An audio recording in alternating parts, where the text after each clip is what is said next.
Ada penanggung jawab di sekolah nih Mas, yang di mana sebenarnya BGN mengatakan bahwa per masing-masing PJ itu setiap harinya 100.000.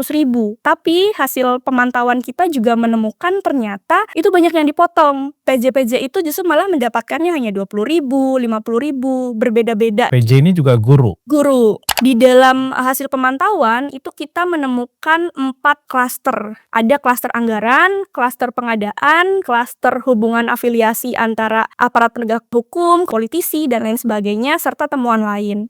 Uang untuk satu porsi makanan itu dipotong 1.000 sampai 2.000 itu untuk pembelian ompreng. Sehingga wajar kalau misalnya di lapangan kita menemukan kayak komposisinya sedikit, karena udah banyak yang dipotong-potong tuh untuk satu porsi. Bupati-bupati, gubernur-gubernur di wilayah yang juga ikut mengambil bagian di proyek ini. Kita akan coba melakukan pelaporan untuk proses temuan di sini.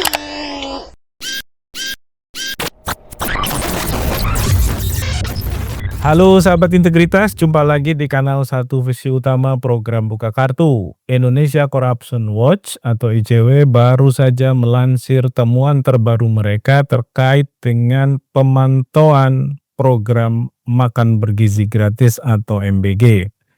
Seperti kita tahu tadi juga ada kelucuan ketika Prabowo mengatakan apakah mereka para buruh setuju dengan program MBG, ya buruhnya mengatakan, kelompok buruh mengatakan tidak gitu ya. Jadi itu sudah terang-terangan, sudah jelas, dan tentunya itu mungkin merefleksikan juga common sense ya, yang kita rasakan bersama-sama bagaimana program ini memang cenderung dipaksakan dan ada banyak masalah-masalah yang berkaitan dengan tata kelola. Yang ini bisa mengarah kepada korupsi yang tanpa batas. Nah, untuk membahas soal temuan ICW terbaru, kita sudah kehadiran narasumber istimewa, Mbak Eva Nurcahyani, peneliti dari ICW yang juga merupakan salah satu penanggung jawab dari program pemantauan MBG di ICW. Kita sapa dulu Mbak Eva. Mbak Eva, apa kabar? Halo Mas Adnan, baik kabarku. Baik ya, maaf Iya. ini mengganggu waktunya, tadi sudah ada kegiatan yang cukup panjang ya hari ini karena memperingati Hari Buruh, Ya. May Day gitu ya, dan sekarang kita sedikit ngobrol soal hasil temuan ICW terkait dengan pengawasan MBG. Mbak Eva bisa cerita dulu bagaimana model pemantauan atau bagaimana sih ICW dan teman-teman koalisi mungkin kalau ada itu melakukan pemantauan MBG selama ini. Karena juga ada kelompok lain ya yang ikut melakukan pemantauan seperti MBG Watch yang sebelumnya juga sudah kita ajak diskusi. Silakan Mbak Eva. Oke, Mas Adnan dan teman-teman yang hadir atau nonton gitu ya. Jadi, ICW sebenarnya kita melakukan dua kerja-kerja atau aktivitas untuk melakukan pengawalan, proyek makan bergizi gratis ini. Yang pertama adalah kita bersama dengan teman-teman Koalisi Selamatkan Pendidikan Indonesia bersama Mas Reza, begitu kita melakukan uji materi Undang-Undang APBN 2026 dan ICW sendiri bersama jaringan kita juga melakukan, kembali pemantauan lapangan di beberapa wilayah di Jabodetabek, DIY, Bandung, Bali, Kupang, NTB, dan Medan. Nah, untuk proses, di JR kita juga akhirnya membuka yang namanya kanal pengaduan untuk melisting apa saja sih dampak-dampak atau kerugian-kerugian yang dialami oleh guru-guru, sebagai upaya, dukungan dan juga bukti-bukti, di proses JR, Undang-Undang APBN ini. Nah, di sini aku mungkin akan sedikit berbagi terkait hasil temuan dari, kanal aduan terlebih dahulu, di mana, ini melisting aduan-aduan dari teman-teman guru gitu ya yang terkait dalam proyek MBG. Kenapa? Kenapa spesifik ke guru? Karena memang di dalam proses JR ini kita bergandengan tangan dengan Mas Reza sebagai guru honorer. Kita, mengajukan uji materi terhadap Undang-Undang APBN 2026 khususnya pada pasal 22 ayat 2 dan juga ayat 3. Yang inti sederhananya sebenarnya kita tidak mempermasalahkan pasal 2 soal, angka 20% di dalam Undang-Undang APBN karena memang itu sudah sesuai dengan konstitusi. Tetapi yang kita kritisi atau yang jadi masalah adalah di pasal 3 dan juga penjelasannya terkait definisi anggaran pendidikan. Karena di dalam definisi anggaran pendidikan, itu kita melihat bukan hanya untuk belanja langsung yang berkaitan dalam proses pendidikan, tetapi juga, memasukkan komponen lain yang salah satunya adalah program makan bergizi gratis. Dan, kita melihat gitu ya, oke secara detail, konstitusi di kertas 20% tapi fakta di lapangan akhirnya kan terpotong untuk program-program yang di luar dari kesejahteraan guru, kemudian juga, tata kelola pendidikan, dan lain sebagainya gitu. Nah, dalam kanal aduan yang kami buat bersama dengan, teman-teman Koalisi Selamatkan Pendidikan Indonesia, itu, kita kumpulkan selama periode 9 Maret sampai 16 Maret dan proses, eee proses penyebarannya itu melalui media sosial dan, jaringan teman-teman Mas Reza dan juga Kang Iman pada saat itu, di mana kita melihat bahwa sebenarnya dalam prosesnya ini ada total laporan masuk 173 pengaduan. Kanal pengaduan konstitusional guru, di mana kita memuat ada 173 pengaduan dan di sebaran wilayah guru pelapor ada cukup luas ya, ada di Jawa Barat, di Banten, Jawa Timur, sampai DIY gitu ya, dan memang yang paling banyak itu di wilayah Jawa Barat karena, hari ini, tim kita juga guru yang memang melakukan gugatan atau JR ini juga, dia berasal dari wilayah Jawa Barat gitu ya, Oh, Karawang. oke. Nah, kemudian sebaran status guru pelapor ini ada guru PPK 62, guru honorer, guru ASN, dan lainnya serta guru Oh, kontrak. guru ASN juga ada ya? Ada. Padahal ASN dilarang tidak setuju dengan presiden katanya. Iya, ternyata banyak juga yang tidak setuju, Mas Adnan. Oke, nah aku lanjut ya. Silakan. Kemudian, di sini jenjang sekolah tempat melapor, di sini ada SMA, kemudian SD atau MI, SMK atau MAK, madrasah aliyah gitu ya, terus SMP atau MTS. Ini yang paling banyak memang di, SMA gitu ya aduan-aduannya karena, nanti akan sinkron juga nih di dalam proses kita melakukan pemantauan di lapangan nih Mas Adnan, karena memang ternyata ya yang ditemukan penolakan-penolakan di lapangan itu justru malah banyak, di sekolah-sekolah di SMA, SMK gitu. Yang mereka muridnya juga sudah cukup, matang untuk kemudian, berani menolak secara terbuka gitu ya. Iya. Karena kita juga dengar kan ada, beberapa intimidasi yang dilakukan ketika ada guru atau orang tua murid ya, Iya. memposting kualitas dari, menu MBG yang diberikan oleh, oleh kantin atau oleh dapur umum, yang ini menimbulkan ya kehebohan gitu ya di dunia, medsos dan akhirnya di-stop gitu dan ini merupakan bentuk dari, upaya untuk menutup-nutupi apa yang sebenarnya mungkin terjadi di lapangan gitu. Nah, kalau dalam konteks SMA mungkin mereka jauh lebih berani ya menyampaikan apa yang dianggap tidak benar ya di dalam Iya. konteks, proyek pemerintah. Lanjut Eva. Lanjut. Nah, ini sebaran lama mengajar pelapor ada yang, kurang lebih 5 tahun 63, 5 sampai 10 tahun 55, 10 sampai 20 tahun ada 46, kurang lebih 20 tahun ada 9, eee, dan ini kita juga menanyakan gitu ya, setidaknya 88% guru merasa pelaksanaan proyek MBG ini mempengaruhi kegiatan belajar mengajar. Dan banyak gitu ya dengan Artinya apa ini Eva? jadi artinya memang ya para guru ini Terganggu gitu? terganggu dalam proses, adanya proyek makan bergizi gratis ini. Jadi ada beban baru gitu ya yang harus Bener. dipegang oleh mereka ya? Iya, ada beban baru. Nah, ini juga, sesuai dengan pemantauannya ICW di lapangan gitu di 6 daerah tadi, bahwa banyak guru yang mengatakan ketika misalnya ada pelaksanaan proyek makan bergizi gratis, guru-guru yang seharusnya mungkin bisa fokus untuk, Mempersiapkan.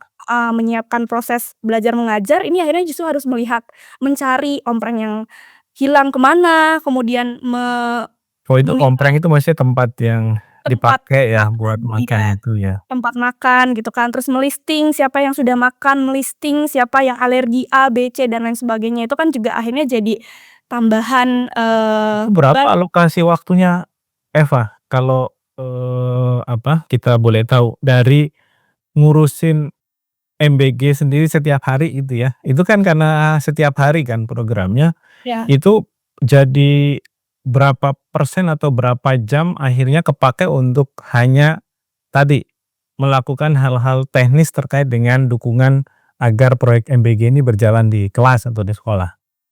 Dari hasil wawancara kita di lapangan, itu beda-beda nih, dari mulai TK, SD, SMP, SMA. SMA itu bisa 1 jam, SD itu bisa 2 jam lebih, karena kan banyak ngurusin anak-anaknya juga yang keliweran-keliweran, pun juga TK Iya. itu bisa 2 jaman, Mas. Nah Dan mungkin mereka harus membujuk juga supaya mau makan ya? iya, bener, itu, gitu. Jadi Oke. sangat berpengaruh gitu ya. Kemudian Sudah begitu gajinya dikurangi pula kan? iya, gajinya dikurangi, kemudian PJ-PJ-nya jadi kan ada, penanggung jawab di sekolah nih, Mas, yang di mana sebenarnya BGN mengatakan bahwa per masing-masing PJ itu setiap harinya 100.000, tapi hasil pemantauan kita juga menemukan ternyata itu banyak yang dipotong, Dari malah 100.000 PJ-PJ itu? heeh, PJ-PJ itu justru malah mendapatkannya hanya 20.000, 50.000, berbeda-beda gitu, bahkan ada yang di, eee apa namanya ya, kalau misalnya ditunda gitu baru baru 1 bulan selanjutnya baru dibayarkan kayak gitu. Itu juga ditemukan tuh untuk PJ-PJ, MBG di sekolah. PJ ini juga guru? Guru. Oke, jadi jatahnya yang harusnya 100.000 per hari ya, Rp100.000 per itu hari. kemudian, banyak yang kena potong. Meskipun tadi potongannya beragam ya, ada yang 50, ada yang lebih kejam, cuma ngasih 20 gitu ya. Iya. Oke. Nah, ini beberapa rangkuman bentuk pengaruh dampak proyek MBG terhadap kegiatan belajar nih, ada beberapa: jam pelajaran terganggu, berkurang, karena distribusi MBG memotong jam KBM, kegiatan belajar harus berhenti untuk mengambil atau konsumsi MBG. Ini ada banyak ya, ada 90 cerita gitu. Berarti Terus temuan ini nggak sinkron dong dengan surveinya, Kementerian Pendidikan Dasar, yang mengatakan bahwa dengan MBG mereka malah jadi lebih fokus belajar katanya. ya lebih fokus belajar, lebih ya karena dirasa kenyang jadi ya udah dia fokus belajar, tapi padahal enggak gitu ya. Terus Terbukti mungkin, hasil PISA Indonesia juga nggak ada perubahan ya. oke, nah ini juga ada banyak nih, ada siswa menjadi tidak fokus belajar kan bertentangan, karena siswa akhirnya menunggu MBG, terus, kapan datang MBG dan lain sebagainya, jadi konsentrasinya nurun gitu ya, karena mungkin kayak Yang siswa dipikirin was-was malah MBG aja. MBG. Iya, jadi kayak MBG kapan nih datang gitu kali ya siswanya. Nah terus, distribusi MBG tidak tepat waktu. Nah ini tuh masih terus nih Mas Adnan berlanjut, kan ICW di awal-awal di dua Ada ribu temuan ini ya. heeh, di awal tuh ada temuan kita tuh bahwa banyak distribusi yang tidak tepat gitu ya, terus ternyata masih banyak ditemukan pada saat ini gitu ya, berarti kan memang tidak ada, eee, perubahan atau evaluasi gitu dari, proses, distribusi MBG ini gitu kan. Ini ternyata masih ditemukan ada 30 cerita. Terus, masalah kualitas makanan atau food waste ini banyak nih, sama juga gitu ditemukan dari awal pertama kali kita melakukan pemantauan sampai sekarang juga melakukan pemantauan, cerita guru juga ternyata banyak, makanan-makanan yang akhirnya terbuang dan lain sebagainya. Belum lagi masalah kayak limbahnya dikemanakan dan lain sebagainya, itu juga, jadi, catatan gitu. Terus Jadi masalah kebersihan. masalah-masalah ini sekali lagi mencerminkan betapa pelaksanaan program ini tidak ada kesiapan ya, Iya, yang, cukup sehingga terjadi banyak masalah, dan masalah itu ada di hampir semua proses bisnisnya ya, iya, mulai dari BGN-nya sampai ketika sudah sampai di sekolah di makanannya. sekolahnya kan. Iya, terus tidak berpengaruh juga nih katanya. Ada 11 orang yang mengatakan bahwa sebagian kecil menyebut tidak terlalu mempengaruhi atau bisa berdampak positif jika memang dikelola dengan baik gitu, kayak gitu. Oke. Terus nah ini, setidaknya ada 82% guru merasa kebijakan anggaran saat ini berdampak pada kesejahteraan guru. Jadi ini kenapa? Karena kan kita, Yang 20% diambil untuk MBG tadi? Iya, Oke. benar, dan ternyata kan banyak yang merasakan bahwa karena ada proses, pengambilan anggaran untuk MBG tadi, itu justru malah berpengaruh gitu ya pada aspek, mungkin gaji, kesejahteraan, dan lain sebagainya, dan itu Tapi dirasakan. Presiden Prabowo mengatakan duit MBG itu dari koruptor katanya, yang diproses secara hukum. Nah itu, tapi kan pada faktanya kan di lapangan nggak seperti itu, Mas Adnan. Kita tahu Malah kan diambil kuenya dari dana APBN untuk pendidikan ya? kan gitu, yang di mana sebenarnya ya pendidikan jadi hak dasar warga negara yang harusnya juga perlu diperhatikan gitu kan, gitu. Oke, kita lanjut. Nah ini, ada setidaknya 87 guru merasa keberadaan proyek MBG mempengaruhi status pekerjaan mereka, tidak dan iya. Jadi kan ini ceritanya Mas Reza gitu ya sebagai guru honorer di mana, yang dia sudah mengabdi sudah cukup lama selama 5 tahunan sebagai, guru di Karawang gitu ya. Tetapi, seharusnya dia bisa, berubah statusnya misalnya dari PPK kemudian atau statusnya ke PPK dulu deh paling tidak sebelum ke sebelum ke ASN atau ASN. dan lain sebagainya. Itu juga sulit, kenapa? Karena, justru malah kan di, di proyek MBG ini kan juga lebih memperhatikan, karyawan-karyawan SPPG dibandingkan, Oh ya, benar-benar. guru-guru kan. Nah, itu juga akhirnya mempengaruhi status pekerjaannya mereka. Berapa insentif mereka itu? Insentif Kepala SPPG heeh. itu bonusnya aja 6 juta, Mas Adnan. Wow, sementara guru honorer berapa, Eva? Guru honorer itu bisa 300.000 per bulan. Mati. Jauh. Iya, Lanjut, Eva. lanjut. Nah, ini rangkuman cerita dampak proyek MBG terhadap karir, ketidakpastian karir tadi yang sudah aku sempat ceritakan, kemudian juga kesejahteraan guru menurun, ada pemotongan tunjangan, ini ada 18 kali juga cerita-cerita. Nah, yang paling banyak ini nih ketidakpastian karir ya, Mmm. karena memang akhirnya mungkin lebih lebih memfokuskan ke karyawan SPPG gitu ya dibandingkan, guru itu sendiri. Terus pemotongan tunjangan, terus anggaran anggaran pendidikan berkurang, beban kerja meningkat tadi 16 kali, 10 kali, ketimpangan kebijakan, karena akhirnya, ya pegawai MBG lebih diprioritaskan gitu kan. Terus dampak psikologis, karena ngerasa, karirnya tidak jelas, jadi kayak resah, ini gimana nih masa depan guru ke depannya seperti itu, gitu sih. Mengerikan ya ketika guru ragu dengan karirnya. Padahal Iya. ini adalah salah satu profesi paling penting ya, Mmm. bagi pembangunan sebuah bangsa gitu. Ya, benar. Oke. Nah, ini dia. Nah, kanal aduan ini masih berlanjut, Mas Adnan, karena dalam proses sidangnya kita kemarin Terus mengumpulkan ya? terus mengumpulkan, kemarin kita baru saja, selesai sidang untuk mendengarkan, penjelasan-penjelasan terkait, terutama baik dari pihak kita maupun dari pihak pemerintah gitu ya yang kita gugat gitu sih. Oh. Nah, itu untuk, temuan di Yang guru ya? yang guru, Mas Adnan. Nah, kemudian kita juga, baru saja Merilis mengeluarkan ya? merilis, laporan terkait hasil pemantauan MBG di beberapa wilayah. Ini aku coba share screen juga ya, Mas. Silakan. Nah, hasil pemantauan ini sebenarnya, saling berkaitan dari hasil kita melakukan Desk Study mengenai, afiliasi partai politik, kemudian juga pejabat publik dan lain sebagainya di dalam, yayasan-yayasan atau dapur-dapur SPPG. Nah, pemantauan ini kita melibatkan teman-teman jaringan, alumni Sakti ICW dan lain sebagainya di wilayah Jabodetabek, DIY, Bandung, Bali, Kupang, NTB, dan Medan. Ini latar belakangnya mungkin aku lanjut aja lah ya, Ya. metodologinya ini kita memang pendekatan metode utamanya yang pertama observasi langsung Langsung ke ya? SPPG, terus, ke sekolah, kemudian juga melakukan wawancara ke pengelola SPPG, sekolah, guru, orang tua, pekerja dapur, dan juga pemasok bahan pangan.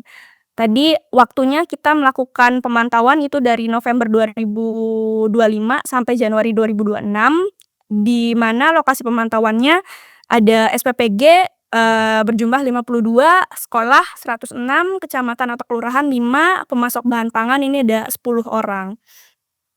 Nah, di dalam hasil pemantauan itu kita menemukan 4 klaster. Ada klaster anggaran, klaster pengadaan, kemudian klaster hubungan afiliasi antara aparat penegak, hukum, kemudian juga, politisi dan lain sebagainya, serta temuan lain.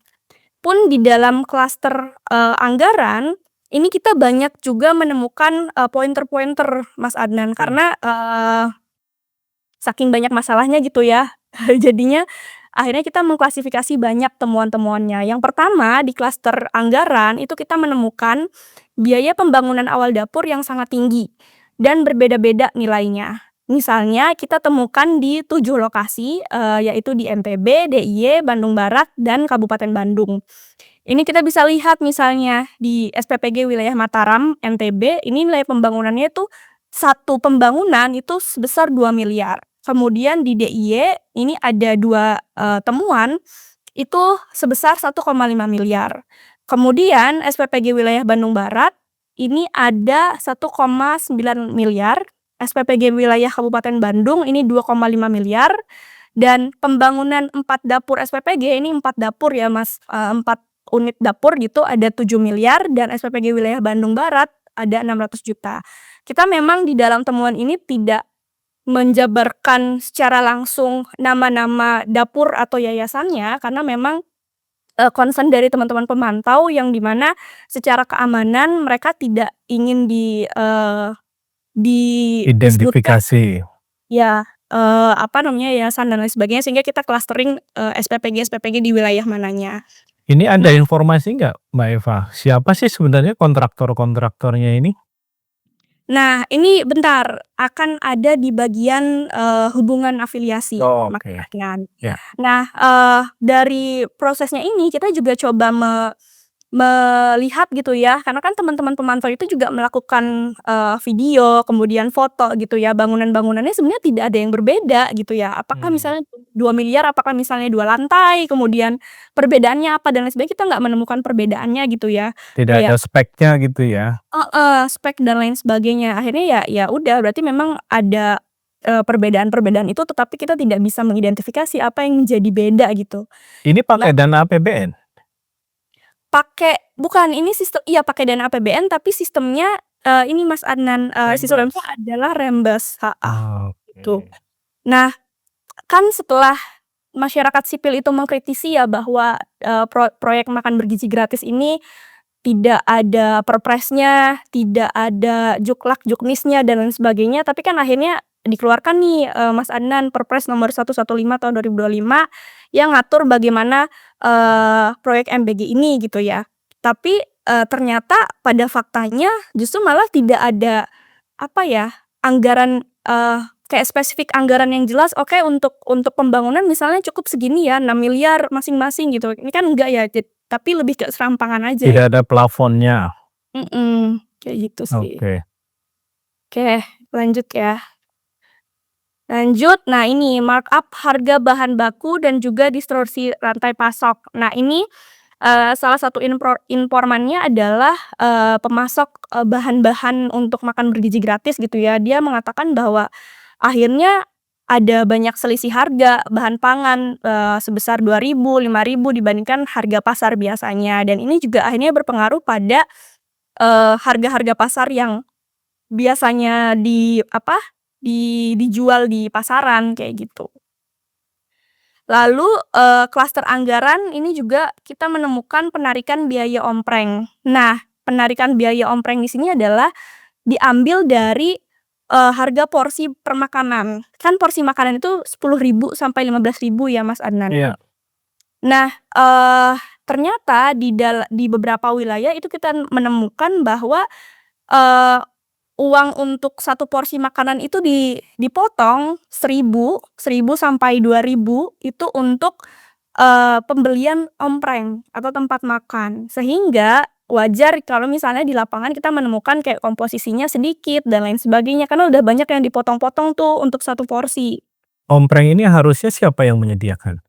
Ompreng ini yang menyediakan itu pihak dapur. Harusnya mereka sendiri, Iya, sebagai modal gitu ya.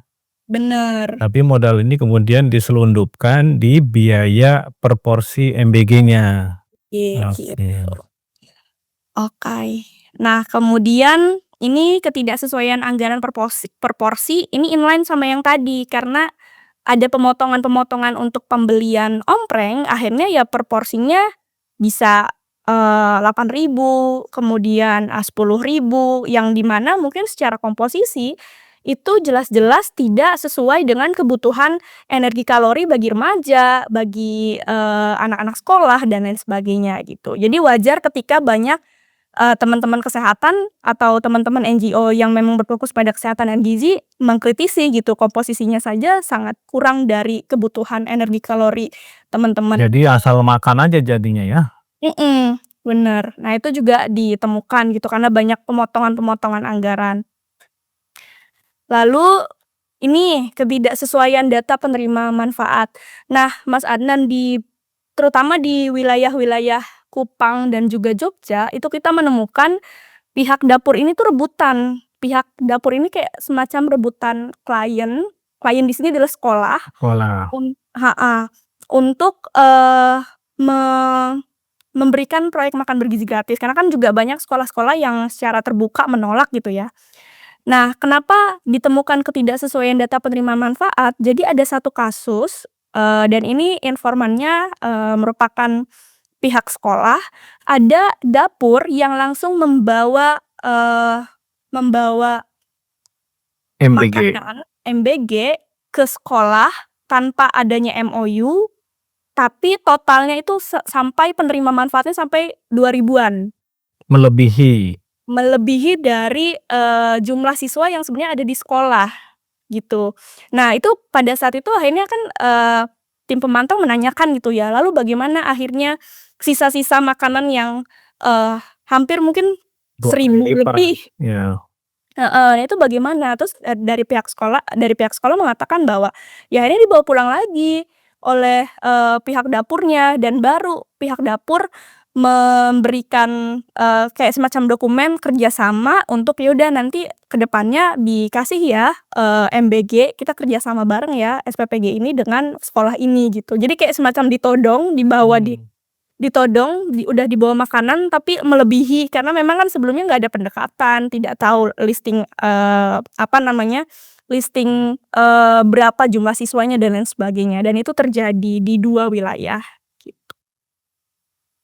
Nah, tapi bedanya di satu wilayah ini langsung menolak gitu aja, jadi walaupun lebih mereka menolak, tapi kalau untuk di wilayah Kupang mereka menerima dan akhirnya ya MOU-an gitu. Karena memang juga, eee ada yang sangat berani untuk menolak, ada yang juga sulit untuk menolak, gitu. Nah, kemudian keterlambatan dana dan minimnya transparansi operasional, dapur. Keterlambatan dana di sini tuh kayak misalnya, dari pihak BGN-nya juga ketika misalnya dari pihak SPPG-nya itu melakukan rembes istilah kata, Mas Adnan, itu juga lama gitu, mencairkan dananya. Sama, ketika pemantau menanyakan bagaimana sih sebenarnya, habisnya total, operasional dapur tuh berapa dan lain sebagainya, itu banyak pihak SPPG yang tidak mau terbuka, eee, di beberapa wilayah. Nah, ini klaster pengadaan, ini yang pertama yang kita dapatkan karena memang ini prosesnya, bukan Dex tadi ya Mas Adna, kita Iya. lebih ke lapangan. Jadi memang basisnya ini, ya basis wawancara dan juga, kita melihat di lapangan seperti Observasi langsung ya? observasi, iya. Di mana kita temukan ada proses pemilihan supplier yang tidak transparan. Kita temukan ada 27 temuan objek pemantauan yang melaporkan adanya masalah pada sistem pengadaan MBG. Di mana, pola penyalahgunaan yang sering muncul pada aspek pengadaan ini berkaitan pada relasi kuasa individu maupun kelompok yayasan, di SPPG. Jadi di wilayah Jogja, itu ada kayak semacam, eee, kita bilang mungkin komplek, dapur ya, Mas, yang itu dikuasai oleh salah satu, ormas keagamaan yang cukup besar dan terkenal, dan itu akhirnya juga udah mulai dari ketua yayasannya adalah pemilik ormas tersebut, kemudian pemasoknya juga, pihak dari ormas tersebut, kemudian, Jadi dimonopoli akhirnya. dimonopoli, dan lain sebagainya, dan itu banyak ditemukan di 27 objek. Kayak misalnya dari mulai SPPG-nya, supplier atau koperasi pemasok MBG, dan bahkan warganya. Oke. Nah, kemudian, nihilnya transparansi pengadaan MBG dalam MOU. Nah, ini tadi kaitannya dengan, banyak, pihak SPPG yang langsung masuk ke sekolah-sekolah rebutan-rebutan karena memang banyak sekali ditemukan tiba-tiba pihak SPPG langsung ke sekolah, bawa makanan dan lain sebagainya tanpa adanya, pemberitahuan atau pendekatan terlebih dahulu dari pihak sekolah dan lain Untuk sebagainya. kesepakatan tertulis ya. Bener. Nah, itu banyak juga dilakukan. Nah, sama ini yang lucu nih, Mas Adnan, ada temuan pengadaan fiktif. Jadi, sebenarnya di dapur tersebut tidak ada AC, AC-nya tuh AC bodong gitu ya, tapi karena untuk, agar bisa dirembes mendapatkan dana dari BGN, akhirnya, dilaporkan bahwa AC-AC itu benar, AC-AC itu, tidak bodong gitu ya, tidak, masih Jangan-jangan berfungsi. cuma dummy aja. Jadi ternyata malah tidak berfungsi gitu, Mas Adnan, dan itu terjadi. Oh, yang penting ada ditempel kemudian difoto gitu ya? Iya, heeh, padahal nggak ada gitu. Terus, ini keterlibatan pihak berpengaruh dalam mengarahkan atau menekan proses pengadaan. Tadi misalnya ada pihak-pihak, ormas keagamaan, kemudian juga tokoh organisasi, politisi, aparat, dan beberapa intervensinya juga misalnya tadi ya menentukan supplier, rantai pasok, penggantian menu, kemudian keterlibatan, koperasi dan lain sebagainya, gitu sih. Itu Ini untuk kayak ya. bangkai yang dikerubutin laler ya. Iya. Nah, ini untuk yang klaster hubungan dengan politisi, pejabat, dan aparat penegak hukum. Sebenarnya kita juga menemukan dengan sangat gamblang gitu ya. Ini sudah jadi cerita yang ada sebelumnya sebenarnya ya, bahwa, Iya. bagaimanapun akses para, elit lokal ya, Mhm. itu cukup, besar sehingga mereka bisa ikut menikmati ya, Iya. program ini gitu. Gimana ceritanya Eva kalau yang monitoring-nya ICW?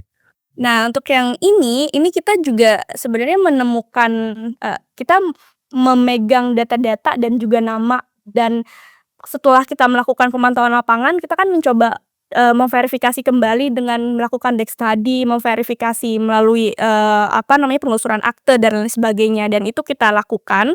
Ternyata banyak sekali nih, Mas Adnan, kayak semacam bupati-bupati, gubernur-gubernur di wilayah yang juga ikut, Ambil ikut bagian.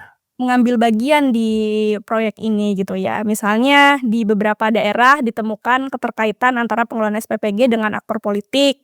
Di Lombok Timur, SPPG terhubung dengan kepala daerah dan anggota DPRD. Ini kita tidak secara gamblang seperti yang Dex tadi kemarin, Mas Adnan, karena lagi-lagi pemantauan ini kita melibatkan banyak pihak, sehingga keamanan mereka sangat penting. Perlindungan terhadap informan ya. Tapi rencana di internal ICW sendiri kita akan, coba melakukan pelaporan ke depannya untuk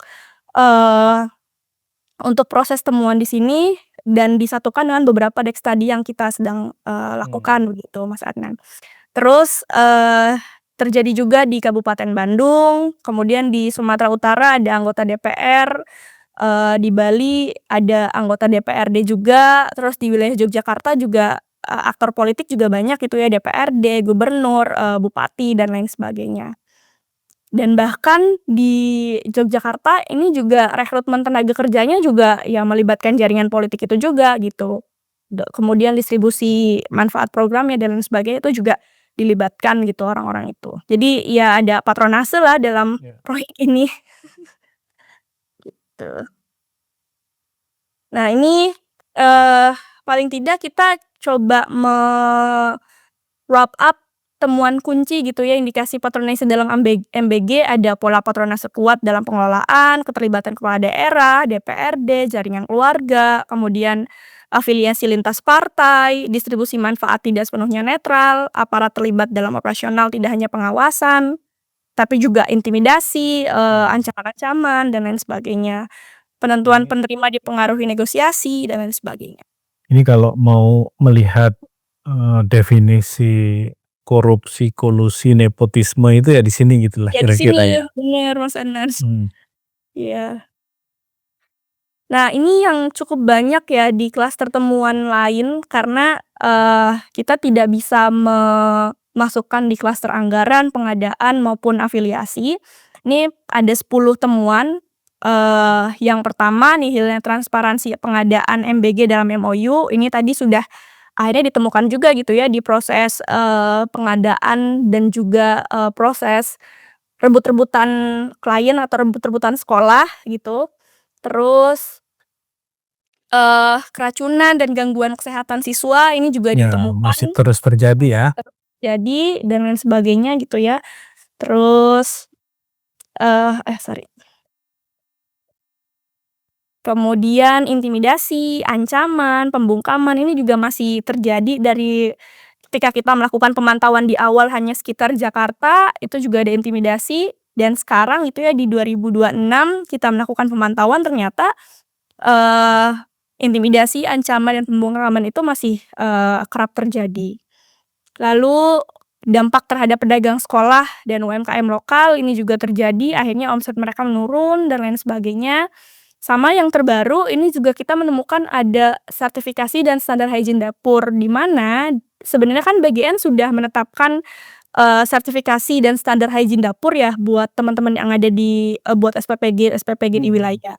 Tapi ternyata kita menemukan ada SPPG khususnya di 12 lokasi di Bandung, Lombok, dan DIY serta Bali, itu tidak memiliki sertifikat layak hygiene atau sanitasi yang, yang seharusnya itu dikeluarkan oleh, BGN gitu. BGN. Sehingga ini kan akhirnya wajar ketika banyak kasus-kasus keracunan dan lain sebagainya gitu, karena memang berarti kan di sini ada catatan, meskipun sudah ada aturan-aturan soal, sanitasi dan lain sebagainya, tetapi bagian sendiri dalam konteks pengawasannya mungkin kurang atau bagaimana dan lain sebagainya gitu, sehingga ada banyak SPPG atau dapur yang tidak memiliki itu gitu. Oke. Nah, ini beban kerja guru dan Yang tadi relawan. ya?